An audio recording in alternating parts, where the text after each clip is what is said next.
विश्वासघात, धोका होऊनही तुम्ही सुधारत नाही का? मग हा व्हिडिओ तुमच्यासाठीच आहे.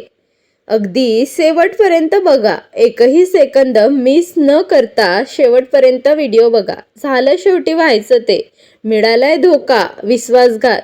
गेला समोरचा धोका देऊन. वाईट तर खूप वाटत असतं. असं तुम्हाला वाटतं जेव्हा कोणी तुम्हाला जवळचा सोडून जातो, तुमचा विश्वासघात करतो. तुम्ही समोरच्यावर इतका विश्वास ठेवता की समोरचा जसं म्हणेल ते तुमच्यासाठी योग्य वाटते. तुम्ही त्यावेळी आंधळे होता आणि त्याच्यावर विश्वास ठेवता. तुम्ही हे बघायचं विसरता की तुम्ही जितका विश्वास समोरच्यावर ठेवत आहात तितकाच विश्वास समोरचा तुमच्यावर ठेवतोय का? आणि तुम्ही समोरच्याला जितकं महत्त्व देताय समजत आहात तितकंच तो तुम्हाला महत्त्व देत आहे का? तुम्ही आज रमत आहात की तुमच्यासोबत कधीही विश्वासघात होणार नाही. पण हे शक्य आहे का की या जगात अशी गोष्ट आहे जी कधीही कोणासोबत होऊ शकते, ती म्हणजे विश्वासघात. कारण विश्वासघात करणारे तुम्ही नाही, हा समोरचा व्यक्ती असतो. समोरच्या व्यक्तीवर तुमचा कसलाच कंट्रोल नसतो. तुमचा कंट्रोल फक्त स्वतःवर असतो. समोरच्या काय करेल हे तुम्ही ठरवू शकत नाही. तो कसा वागेल हे सुद्धा तुम्ही तसं ठरवू शकत नाही. म्हणून विश्वासघात होणारा साहजिक आहे किंवा तो झाला तरी त्यात आश्चर्य वाटता कामा नये. मग विश्वासघात झाला तर नेमकं काय करायचं? सगळ्यात अगोदर स्वतःला दोष देणं बंद करा. हे माझ्यासोबत का होतं असं स्वतःला प्रश्न विचारणे बंद करा. तुमच्यासोबत होऊ शकत नाही? तुम्ही दुसऱ्या ग्रहावर राहत आहात का? तुमच्यासोबत होणार नाही. आणि झालाच तर तो तुमच्या कंट्रोलमध्ये होता का? तुम्ही तो होण्यापासून वाचू शकत होता का? तर याचं उत्तर आहे नाही. कारण समोरचा कसा वागेल कसा नाही हे तुम्ही ठरवू शकत नाही.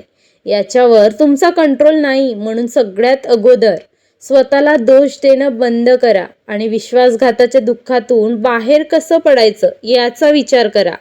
असा विचार करा की लाकडाचं भांडण होतं, जळून खाक झालं. जे होतं ते सगळं संपलं. मग एकदाचे जे जळून झालेलं राख आहे ते वापस कसं येईल?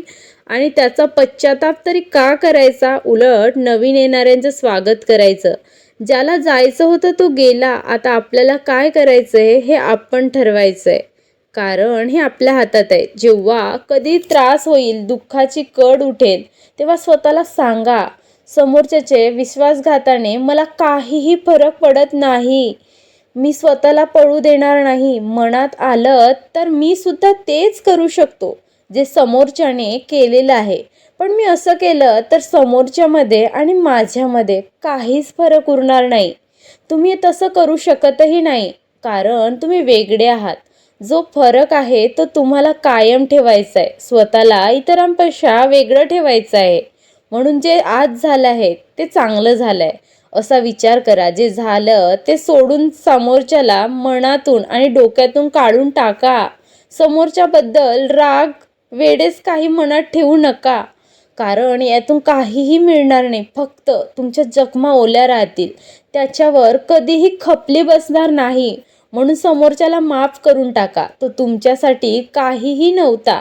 त्याची काहीही किंमत नाही असं समजून त्याचा विषय मनातून आणि डोक्यातून काढून टाका.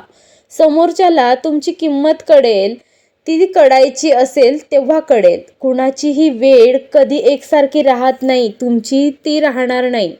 आपल्या सगळ्या दुःखाचं कारण आहे आपलं समोरच्याकडून ठेवलेल्या अपेक्षा. त्या अपेक्षाचा भंग झाला की आपण दुःखी होतो. म्हणून प्रत्येक नात्यांमध्ये नात्याला थोडी मोकळीक द्या. थोडं सैल सोडा. ज्यांना जायचं असेल ते जातील. ज्यांना तुमची खरंच गरज आहे, तुमच्यासाठी खरंच ते मौल्यवान आहे, ते थांबतील. बहुतेक वेळा आपल्या जवळचीच आहे त्याचीच आपल्याला किंमत नसते आणि ती किंमत कळते जेव्हा ते आपल्या हातातून गोष्ट निघून जाते. आणि ही गोष्ट जगातल्या प्रत्येक माणसावर लागू होते. आपणही यातून सुटलेलो नाही. म्हणून यातून बाहेर पडा. स्वतःला सिद्ध करा, यशस्वी करा. पण कुणामध्ये गुंतून राहू नका. तुम्ही कितीही खोल गड्ड्यात असाल तरी तुमच्यावरचा हा विश्वास तुम्हाला आकाशात उंच भरारी घ्यायला भाग पाडेल. विश्वासघात होणं आणि विश्वासघात करणं ही काही नवीन गोष्ट नाही. तुमच्यासाठी ती नवीन असेल कारण तुमच्यासोबत ती पहिल्यांदा होत असेल. पण हे होत आलेलं आहे आणि होत राहणार आहे. ते कधीही बदलणार नाही आहे, ना तुमच्यासाठी ना माझ्यासाठी. तुम्ही माणसांचे स्वभाव, माणसांच्या जगण्याची प्रकृतीचे नियम कधीही बदलू शकत नाही. कारण भगवद्गीतेमध्ये देखील लिहिलेलं आहे, जे आज तुमच्याकडे आहे ते काल कुणाचं तरी होतं आणि उद्या कोणाच्या तरी जवळ होणार आहे. आणि हे जग असंच चालत आहे आणि असंच चालत राहणार आहे. हे कधीच बदलू शकत नाही. तुम्ही टेन्शन घेऊ नका. टेन्शन फ्री जगा, आनंदाने जगा. त्यातच तुमचं चांगलं आहे. तुम्हाला हा व्हिडिओ आवडला असेल तर लाईक करा आणि नवीन असाल तर सबस्क्राईब नक्की करा. थँक्यू.